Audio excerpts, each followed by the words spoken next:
Uh, so this this is the first time I'm probably interacting with any of the. I mean, from the Pharmacies. DY Patil side, uh, Oh, I see. I've taken lectures in KEM. This is the first time I actually interacted with the DY Patil. So please pardon my ignorance if there's something that I don't know. But uh, you're a university which has a medical college, a dental college, and a college of pharmacy. Uh, Yeah, I will just briefly tell you about university. okay. We are a university deemed to be university Okay. located at Nerul, Navi Mumbai, Yeah. and as you rightly said, dental, medical, pharmacy, Ayurveda, architecture, law, physiotherapy, nursing, Phenomenal. engineering. These are all courses, I mean, available there. And Okay. there are lots of fellowship programs also available for the medical fraternity. Excellent. And we have good onco department in our hospital. As Yes. you must be knowing, the DY That I Patil am Hospital. aware of. That I am aware of because a lot of patients that walk into Kharghar for second opinions have been treated in oncology department at DY Patil. Yes, yes. So it's fully functional, and it's really great that you are with us, and now we can have more further collaboration in future too. Definitely, I would love to have this. I worked with Dr. Chiplunkar at Actrek Kharghar for a Okay. long time for my some joint research. Then Okay. Dr. Verma is there who works in bioinformatics there. I have worked with them.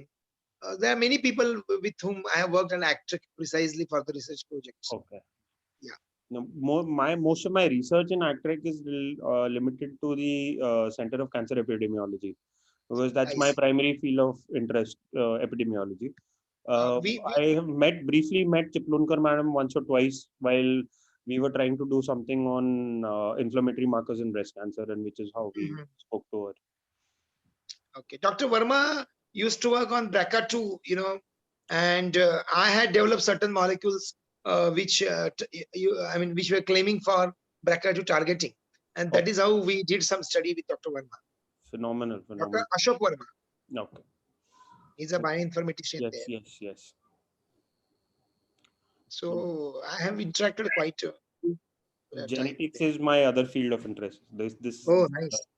because now if we see, it's very common to find one or the other genetic linkage whenever cancer is concerned, although it's still very very uncommon to have genetic cancers in families. You find very uncommonly that there are cancer in families. Less than 10% of breast cancer, at least that I know, are of familial origin. But they're very interesting because with new so much of targeted molecules coming up, it has becoming increasingly interesting to. It's not possible to not know about genetics and not do anything about it while you're treating breast cancer. True, true. Yeah. Very true. Julie, yeah, Yes, I sir. think time Okay, is up. sir. We should Yes, start sir. We now. will start now. Please, Good please. afternoon. Good afternoon and warm welcome to everyone present here. This is Julie Ravindra Padwal on behalf of DY Patil University School of Pharmacy to lead you all through today's webinar. We, the Student Council of DY Patil University School of Pharmacy, have organized a webinar on topic Health Talk on Breast Cancer. Now I would like to request our principal, Dr. Rakesh Somani sir, to please say a few words. Thank you, Julie, and I appreciate the Student Council for their great, effort to invite a very learned faculty member, Dr. Garvit Chitkara, who himself is one of the known person in the field of breast cancer. So, Dr. Chitkara, on this platform, I welcome you once again as a formal welcome from my side, as the principal of the DY Patil University School of Pharmacy, and we look forward that this session is going to be really useful to each and everyone. As we know, dear students, that breast cancer cases have been increasing day by day in our country. Rather, as we are known as the diabetes capital of the world, probably we are also leading towards that number in case of as far as breast cancer is concerned. Probably Dr. Chitkara will give you more inputs about it. But this particular session is really very, very relevant as far as the today's situation is concerned. And I'm sure that we are going to have a good learning from this particular session. So thank you so much, Dr. Chitkara, for accepting our invitation and sparing your valuable time with us. Thank you so much once again. Thank you, sir. Yeah, Jay. Now I would like to request my colleague Miss Poonam Ravaria to give objective on the topic. Good afternoon to one and all present here.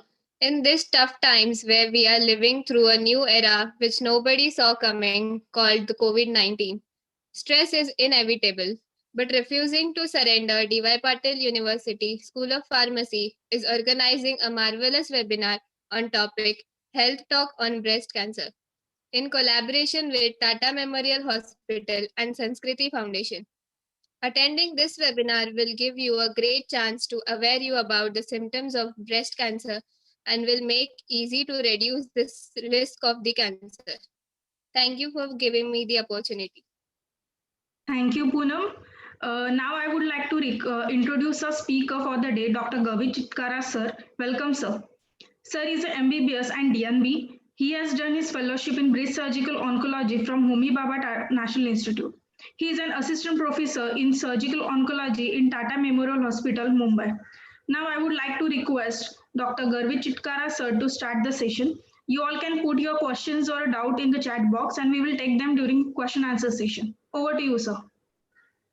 Thank you very much. And let me begin by first thanking you all for having invited me here. It is always pleasure, like I said earlier, also to interact with students and to be able to say a little bit of what you know, a little bit more than what you guys are going to know, much more than I know after a couple of years, because pharmacology is one branch which I feel is going to find us the answer to most of the diseases that the whole mankind is suffering from, cancer being only one of them.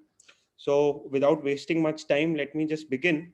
What I'm going to do is I'm going to give a brief overview of how breast cancer, what are the presentations of breast cancer, how we classify it, and how we try and treat it. And I am not going to go into great detail, but at any point of time you feel that I am going a little bit more in detail and you do not understand, you are free to put a question in the chat box, and probably one of the student council members can stop me and I can change my depth of talk, and we can talk about a little lighter topics also. That's absolutely fine.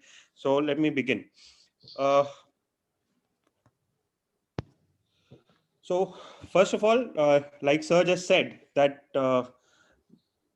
India is now becoming a cancer capital, and it's very true. Back in 2010, WHO would come out with a statement that India and China are going to be the cancer capitals of the world, and which is coming out to be, which in this decade we have seen the number of cases constantly rising. Now, when you look at what the Globocan, and Globocan is a association that publishes the data on what are the most common cancers, and it finds that almost 150,000 new cases of breast cancer are diagnosed every year in India, and which amount to 28% of cancer among women. And approximately 87,000 women are estimated to die of cancer every year, indicating a high case fatality ratio. And this case fatality ratio is because of the fact that we are not very aware of breast cancer in general. We tend to ignore it, and most of the times our women will present, and sometimes men also will present late during the course of the disease, for the fact because they will say that it was just a lump and it did not pain, and that is why I did not report it. So getting a little bit deeper into it, what are the risk factors for breast cancer? It is how the epidemiologists classify the risk factors of breast cancer are non-modifiable risk factors. Non-modifiable meaning that this is something that you don't get to choose from. It's your genetics or what your family history is. If the family has had, like the sir was already talking about BRCA2, which is one of the mutations which is seen in hereditary breast and ovarian cancer syndromes. So genetics is something that you can't choose. You're born in a family, you can't really change that. Your age, so as your age progresses, the risk of breast cancer increases. The age at menarche, as you all are aware, the time when the girls achieves or gets her first menstrual cycle is called menarche. And the younger the age at menarche, the higher the chances of having breast cancer. and later the age at menopause, higher the chances of having breast cancer. Now, these are put as non-modifiable risk factors, but there, if you go in little more depth of epidemiology, you will find that staying in a city tends to decrease your age at menarche. So, uh, the urban population tends to have a younger girl will start menstruating as compared to a rural population. Now, what is the reason behind it is very difficult to pinpoint, but it's an observation which has been published. Now, out of the modifiable risk factors are age at first pregnancy.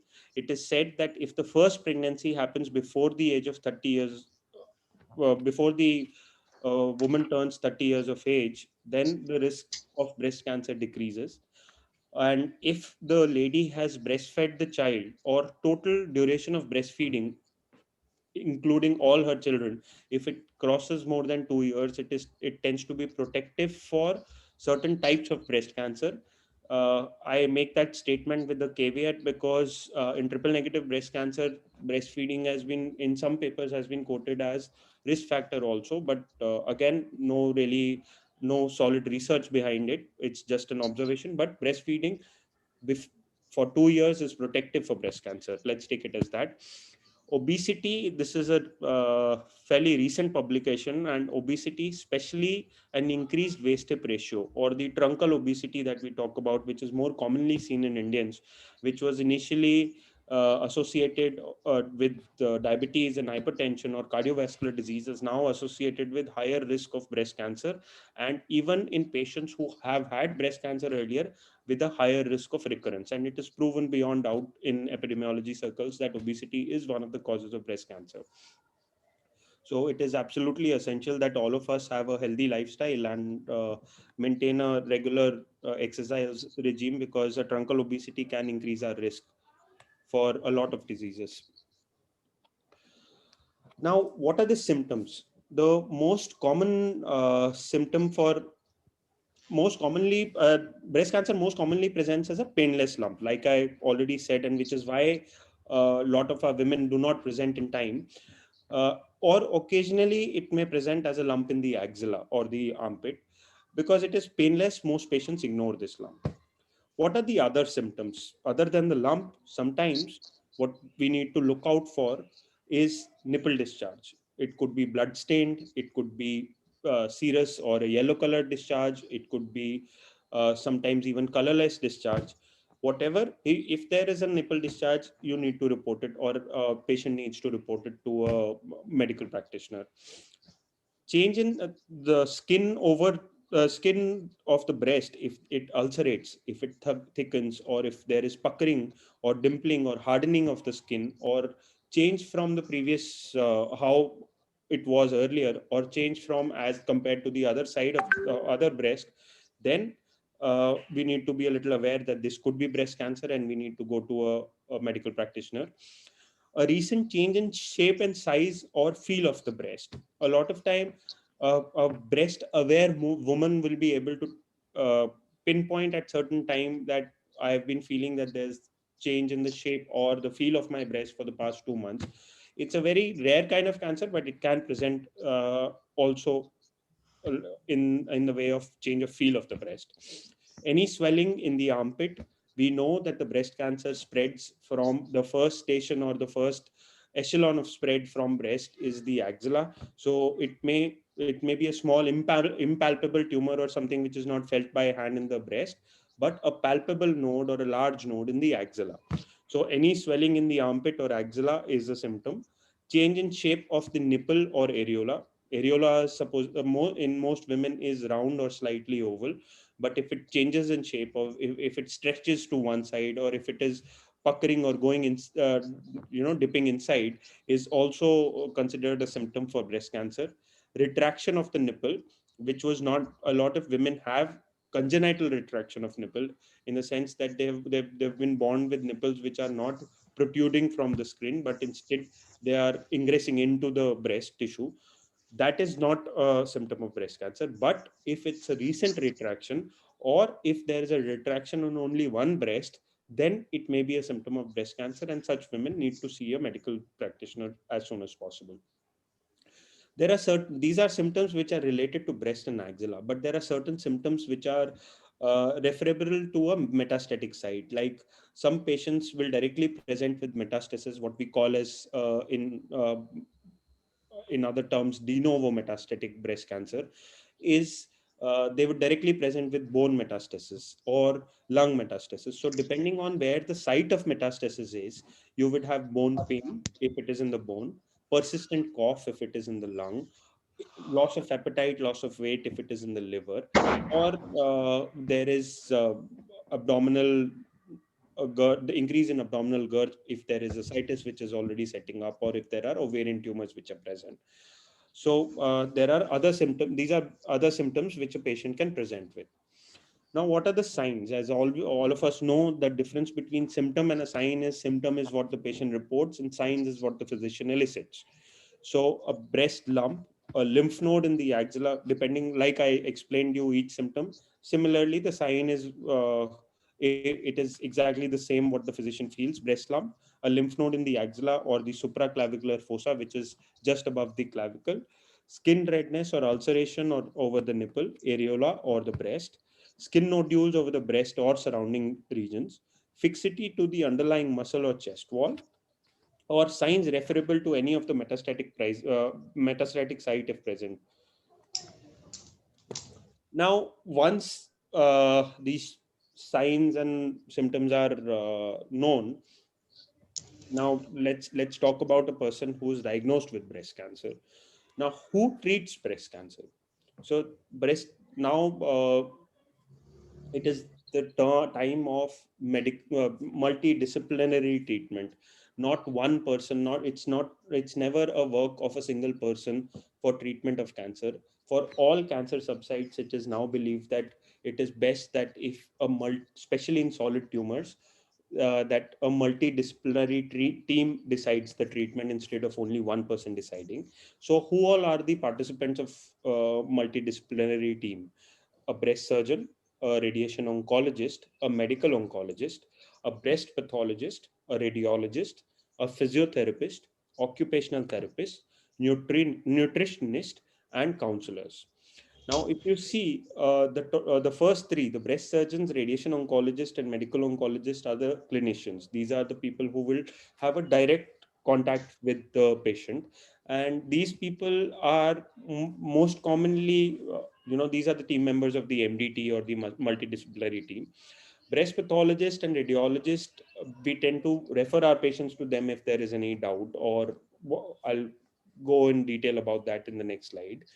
But in what happens in TMH, we will generally have a radiologist at least sitting for a MDT, and breast pathologist can only be called in whenever it is required. Say if there's a doubt in diagnosis, or if there is anything that we are not able to put our heads around, when the whole team is still not able to decide what the type of cancer is, and then breast pathologists are called in.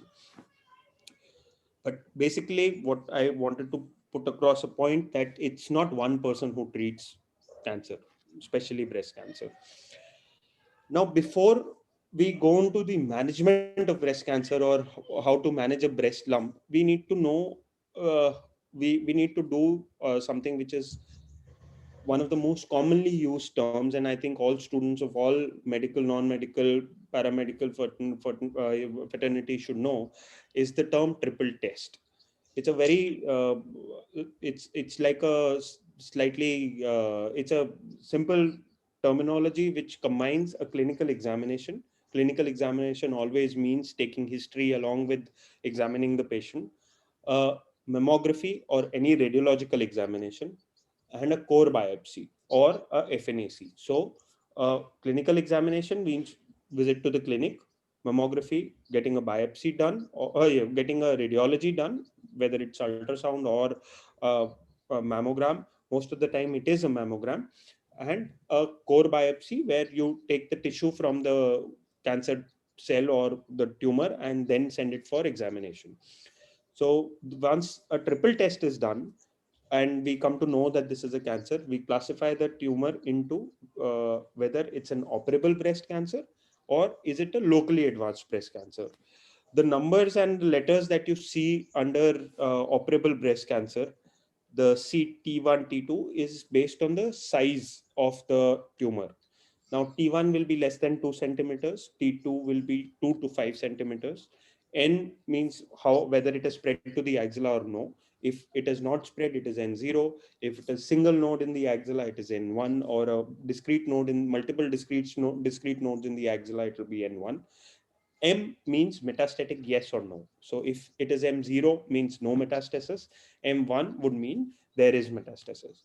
So on clinical, on the test that I've already mentioned, you can only come to know whether the tumor is operable or locally advanced. Locally advanced means if it is not operable, if it is not a small tumor, if there are other signs like a larger tumor more than 5 centimeter in size, or it is involving the skin, or it is doing, there is ulceration of the skin, or it is the mass has started fungating now, that falls into the gamut of locally advanced breast cancers. Now, for all locally advanced breast cancers, we tend to ask for certain scans because these are the people who have tendency of cancer spreading to rest of the body, and that is known as metastatic workup. It can be done with a chest X-ray, ultrasound, or a bone scan, CT scan or a bone scan, or a PET CECT of the whole body. The PET CECT is one of the most commonly done tests today for the fact that it is one-stop shop. You do one test and you know whether the whole body has cancer or no, but it has its own false positive and false negatives, especially in a country like ours where tuberculosis is very rampant, or most of us will not even know that we had tuberculosis as children and it got healed on its own because we were eating well, or whether we took some antibiotics and it became, on a very short course it died, and now you can see only some nodule in the lung. PET-CT tends to pick these nodules up and show as probably cancer, and you end up biopsying them. That is why it's not my personal favorite, but everyone seems to like it a lot because it's one-stop shop, one test, and you know whether it is spread or no. But then you have to take it with a pinch of salt that there could be certain lumps and bumps which just show up in PET-CT, and you'll end up getting confused, and you'll end up confusing your patient also. Now, once the PET-CT is done, we know whether there is spread to the body or no. That means whether it is M0 or whether it is M1. So for those who are M0 are still called locally advanced breast cancer, and the intent of treatment is curative. Means that we are going to be able to completely get rid of the cancer once. There will be a risk of recurrence because there has been one episode of cancer developing in the body. So there is going to be a risk of recurrence, which is higher than the risk which is present in rest of the population, but it is curative. You are going to be able to get rid of the cancer completely. When it comes to metastatic breast cancer, that means that it is already spread. The intent of treatment is palliative. I feel that this word is not an appropriate word for, because palliative means that you're only treating the symptom, but you're not treating the cause. But the kind of systemic therapy now available, you're actually trying to treat the cause also and keep the cancer at bay for as long as possible. It doesn't really change the natural history of the disease, but it keeps it suppressed for a longer period of time. And there may be a little bit, it adds quality to life, number of days remaining or number of years remaining. It may not add a lot of years to life, but it adds a lot of life to years. So I'll just tell you briefly what I've already explained to you, that clinical history and examination, you look for certain symptoms that I've already spoken to you about, the lump and the nipple discharge and the puckering and everything. We do a diagnostic mammogram. A mammogram is done, like if you see the cartoon there, there's a plate above the breast and a plate below the breast, and the breast is compressed between those plates, and the purple thing that you see is the X-ray beam.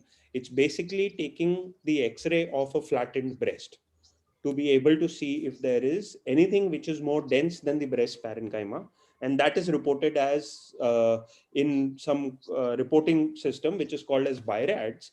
And based on what category of BIRADS it comes as, you know whether what is the chances of this coming as cancer or what is the chances of this lump coming as non-cancerous.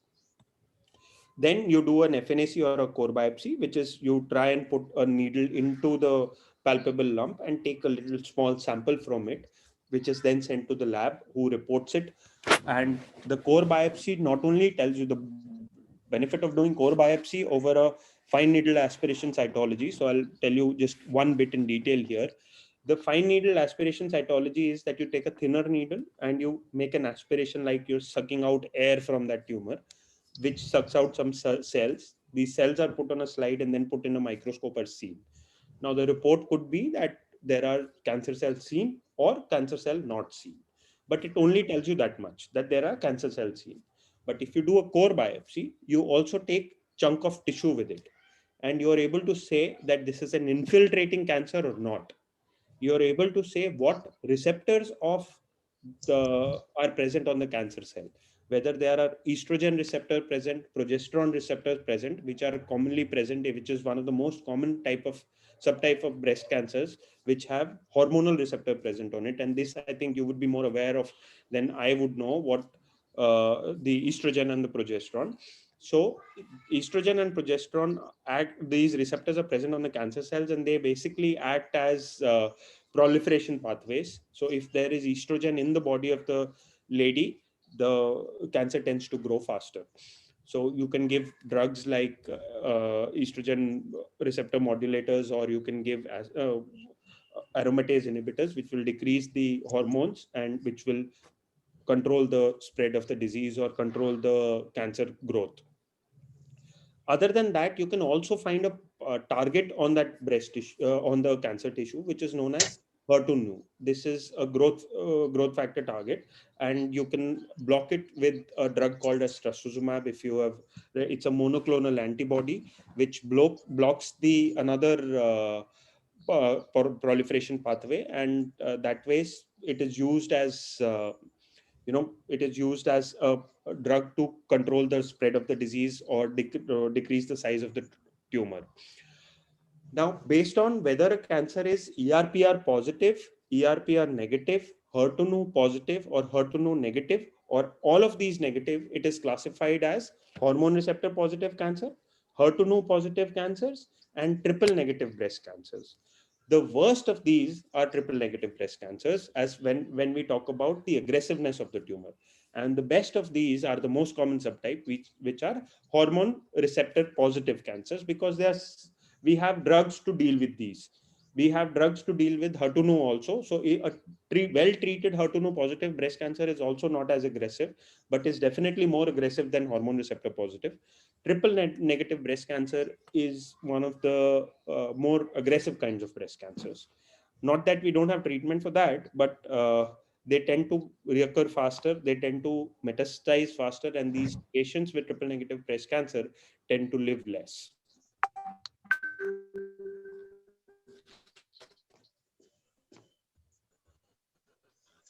Now, well, I've already discussed the score that we know whether there's cancer or not. We know whether there is hormone receptor status or not. The fourth thing that we come to know is the Key 67 score. What is the Key 67 score? Key 67 score is a proliferation index. It basically tells you what is the percentage of cells which are actively multiplying in that core tissue, in that slide. So if it is higher, that means they tend to respond to chemotherapy better. If it is less, they tend to respond to chemotherapy less, and they're less aggressive tumors. So that's the easiest possible explanation that I can give you of Key 67, although there are theses on Key 67, and this is something that you could read about from the net also. Now, once we have decided that the cancer is operable breast cancer, most of the time we are able to offer surgery for these cancer. This segment or this small box that I'm pointing towards is the operable breast cancer, which are tumor less than 5 centimeter of size, which have spread to the axilla but is not spread to the body. And choice of treatment is upfront surgery in these cases. Now, what do you do? Say if there is a breast cancer patient who's been diagnosed with breast cancer and comes to us, and it's an operable breast cancer, you see the size of the breast, you see the size of the tumor. If the size of the tumor and the size of breast permit, then you can actually have a breast conservation surgery. That means now it is not necessary that the side of the breast which has the cancer, the whole breast needs to be removed. It is not necessary now. You can remove only the tumor and you can address the axilla. So if the patient is eligible for breast conservation, she gets breast conservation. If the breast tumor ratio is poor, now what do you mean by breast tumor ratio?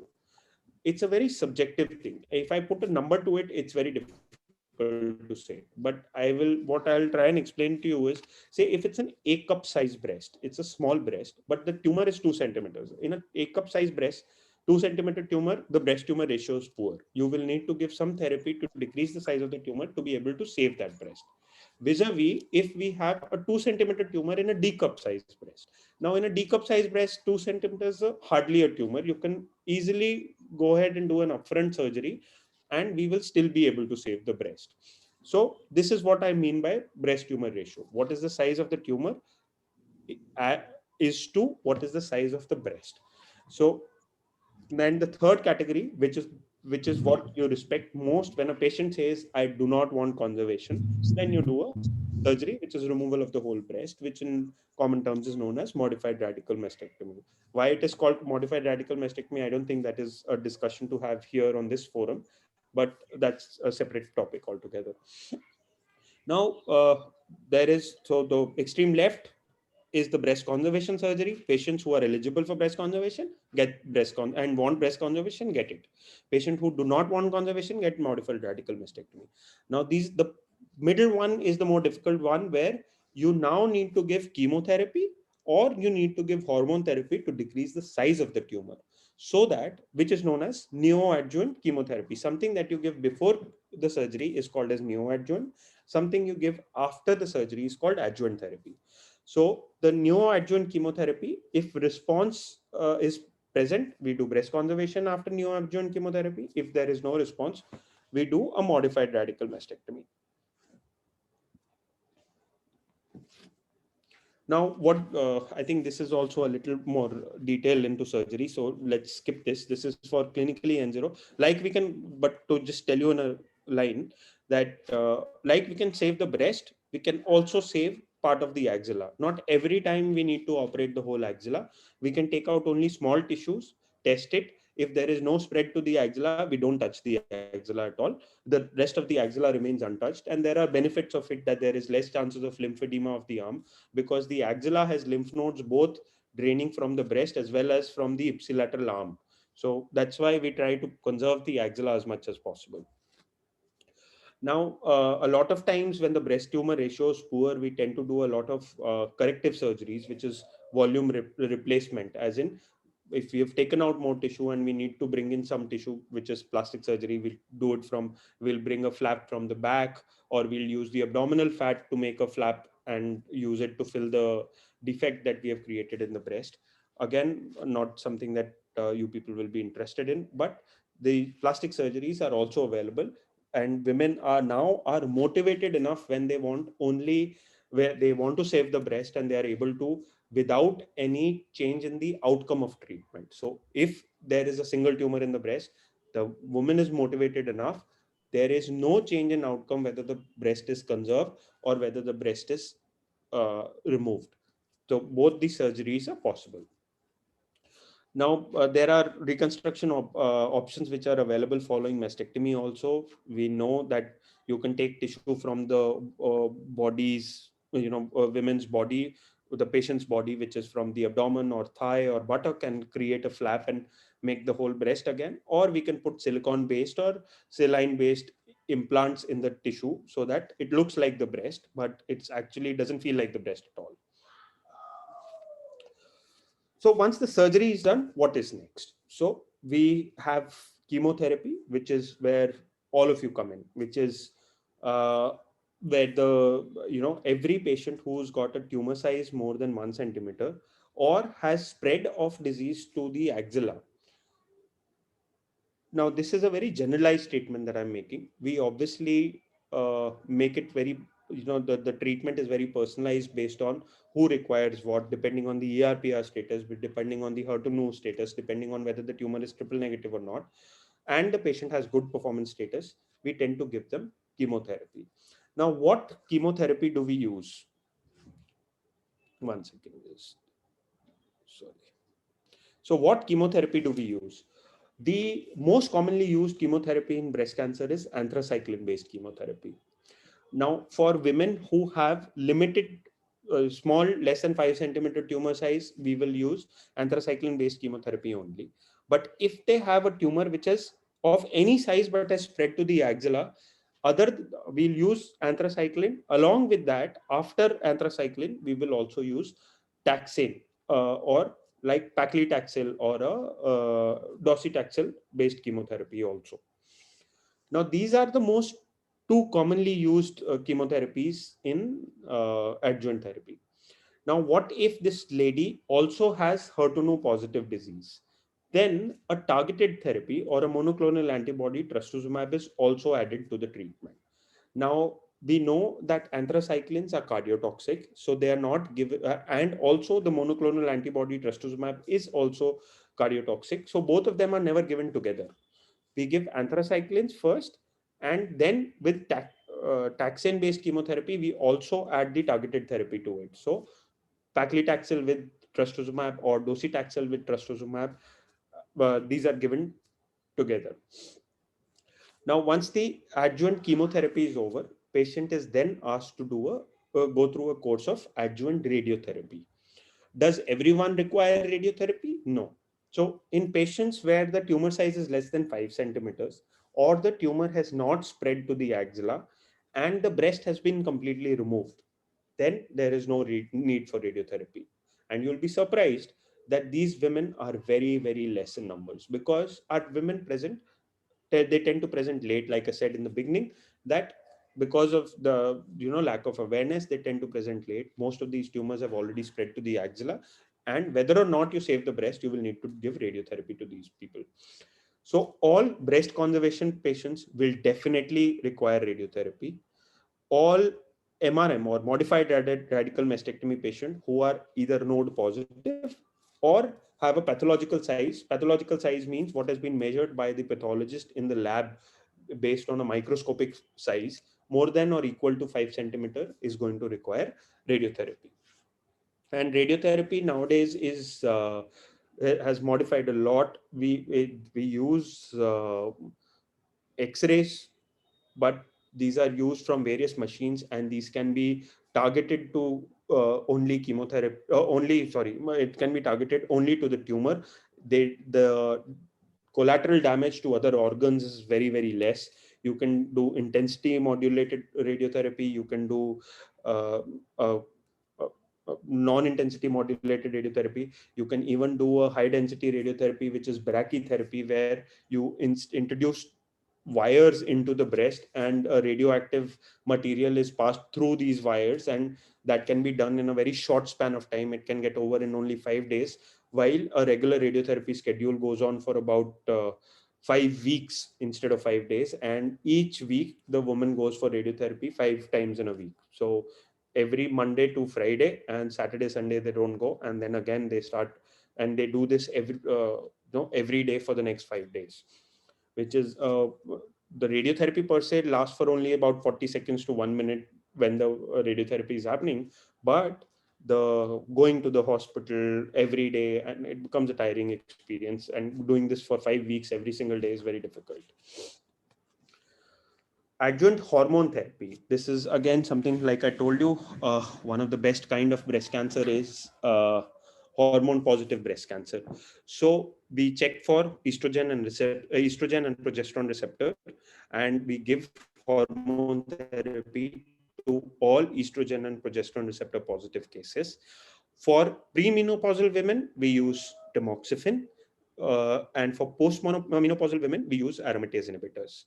Now, minimum of 5 years of tamoxifen, and if there is any high risk factor, like if it's a younger woman, if the cancer burden at presentation was high, then we give it to the lady for 5 to 10 years. There is evidence for tamoxifen to be given for 10 years, up to 10 years, and there is evidence for aromatase inhibitors to be given for up to 7 years in case of breast cancer patients.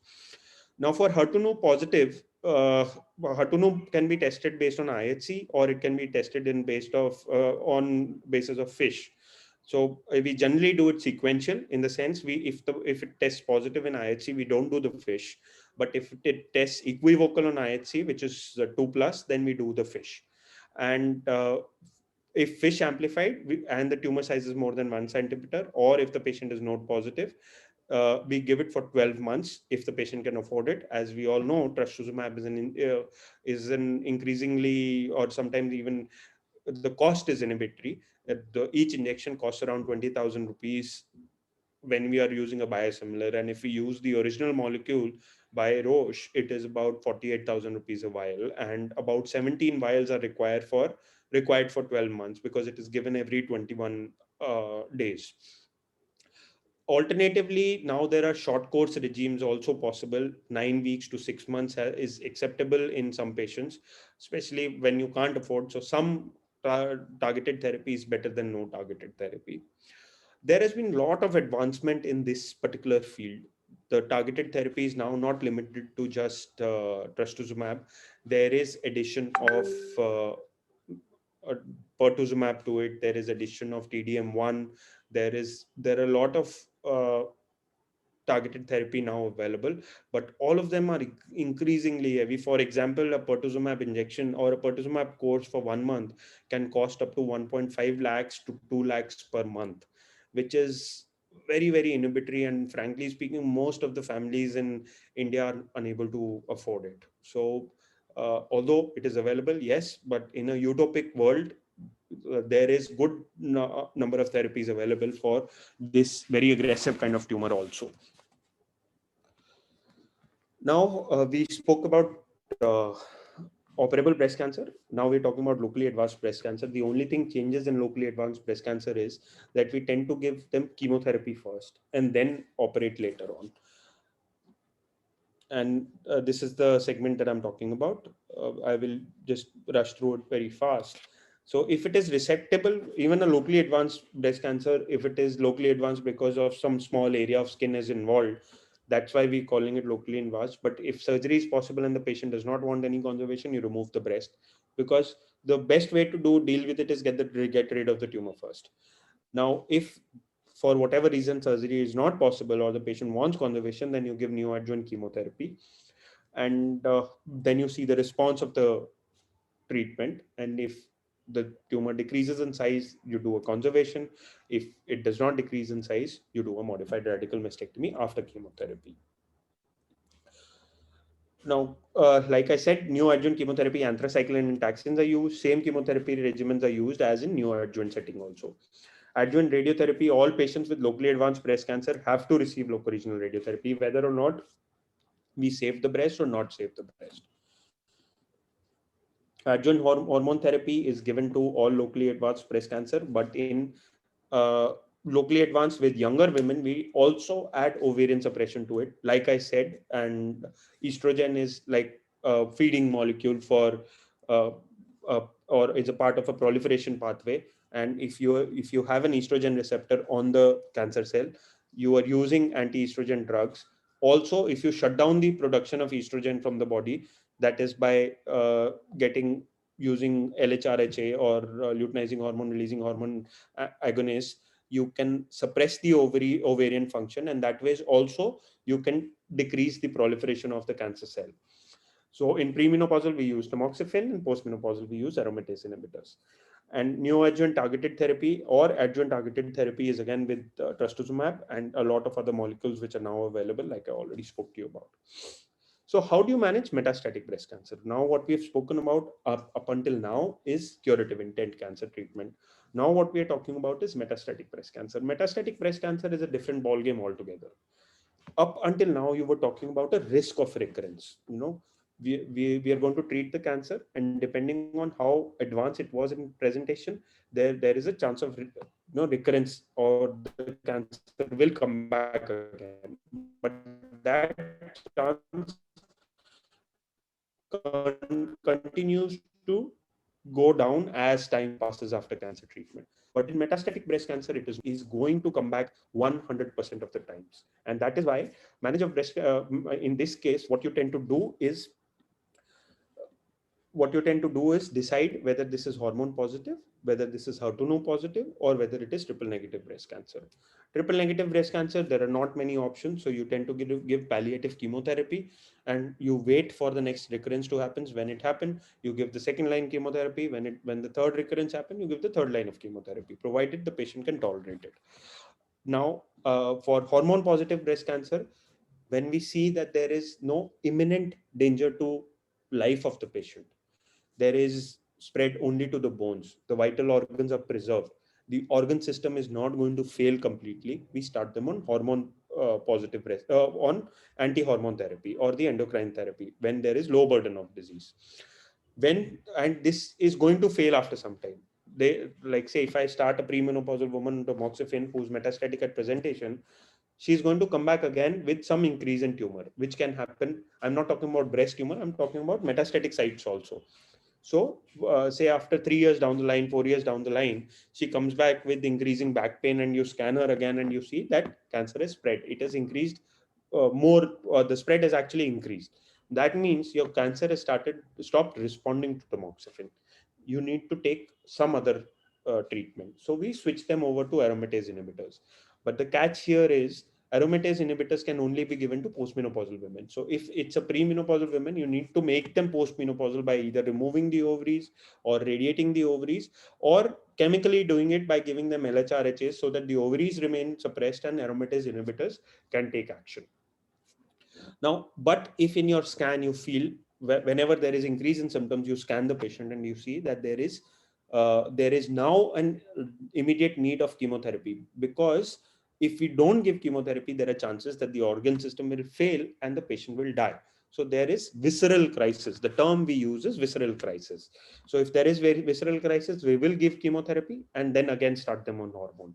For HER2 positive metastatic breast cancer, we tend to give them targeted therapy, whatever the patient can afford and how much ever the patient can tolerate.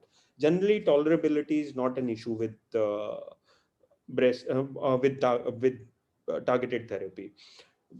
The worst side effect is probably a little bit of cardiotoxicity that these patients get, and this is reversible cardiotoxicity. So if you stop it for a couple of weeks, the cardiac function improves again in most patients. So you tend to do a 2D echo every 3 to 6 months, and if you see the cardiac function is coming better, if the cardiac function is going down, you stop the drug, you wait for it to recover, and you start again, because there is no other way around it. Now, chemotherapy in metastatic breast cancer is, like I told you, it's not just limited to anthracycline or taxanes. We also use platinum compounds, we use capecitabine, we use cyclophosphamide and methotrexate. Exact regimen will depend on the prior treatment, what she's received earlier. We don't repeat the same chemotherapeutic drug again in the next cycle. And what are the other patient-related factors? Some patients are not able to take next cycle of anthracycline because, again, cardiotoxicity. Or if you've used cyclophosphamide earlier, or 5-fluorouracil earlier, you're not able to use capecitabine for some longer time.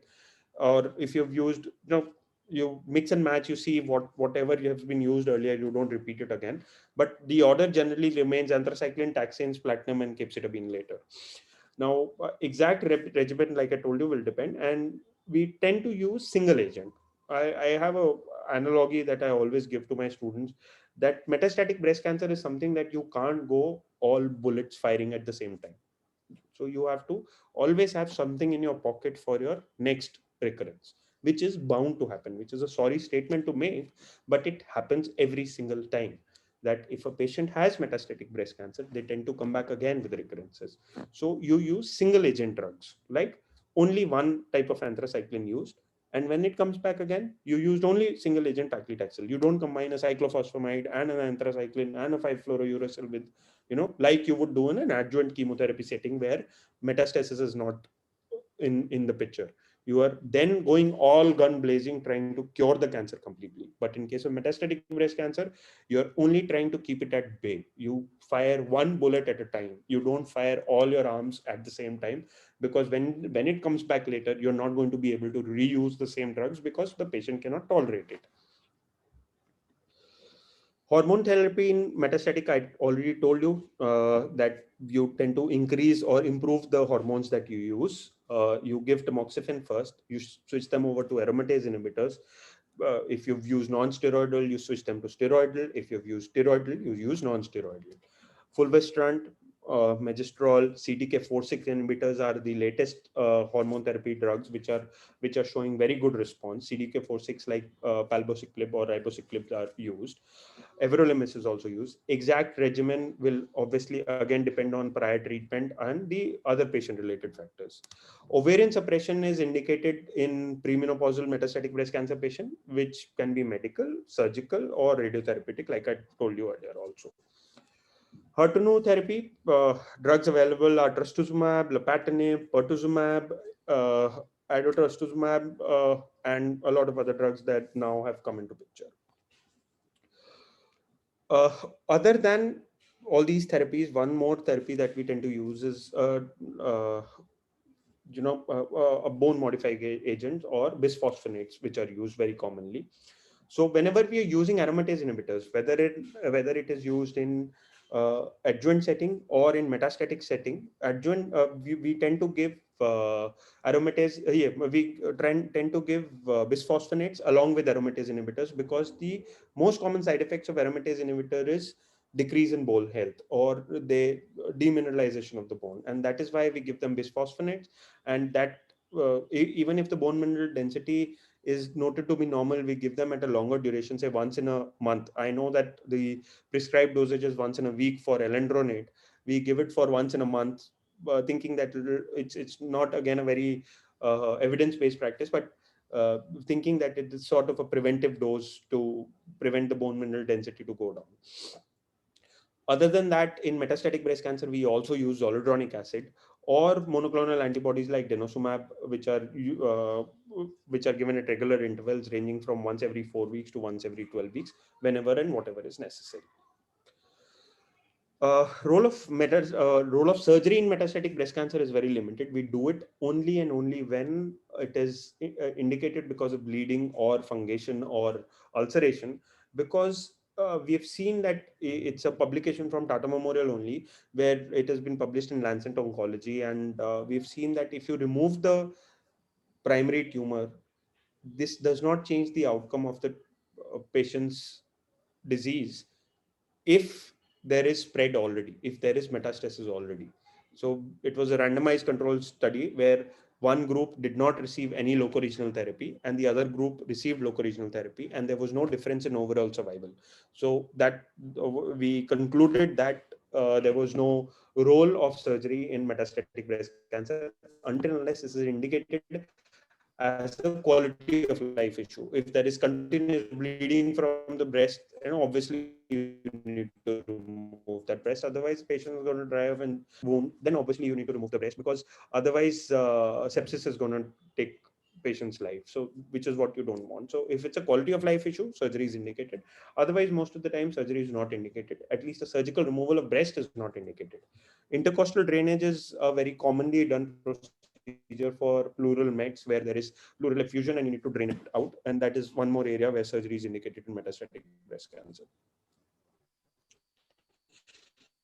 Radiotherapy is given to painful bony sites, and it is also done at sometimes when there is bleeding and surgery is difficult or is going to be extensive. Then you give radiation to bleeding sites to control give hemostatic RT to prevent it from bleeding.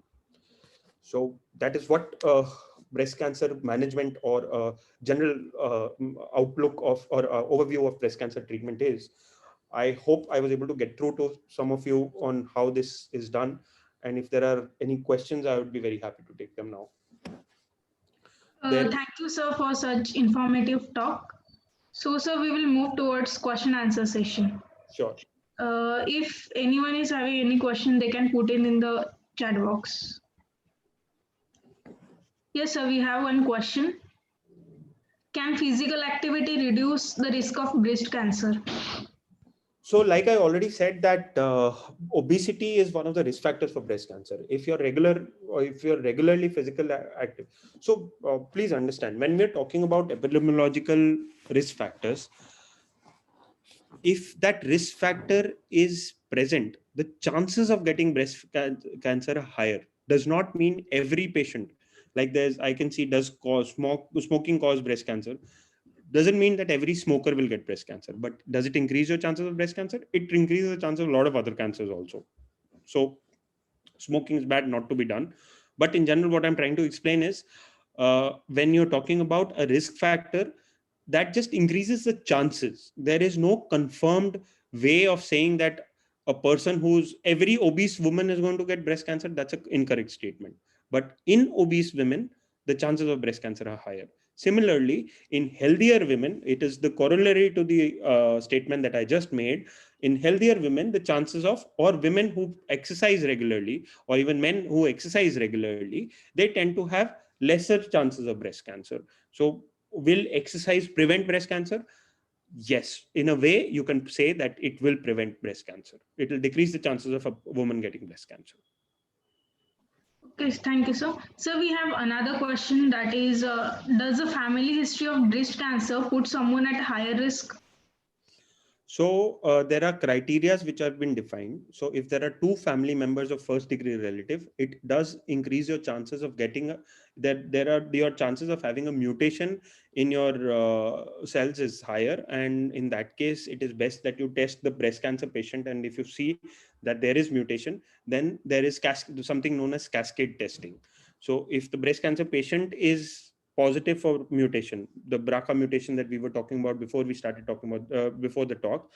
So if there is a mutation present in the uh, patient, then you test the sisters or the brothers, and then you test the children. And if it is present in the children, then yes, it increases your chances of getting breast cancer.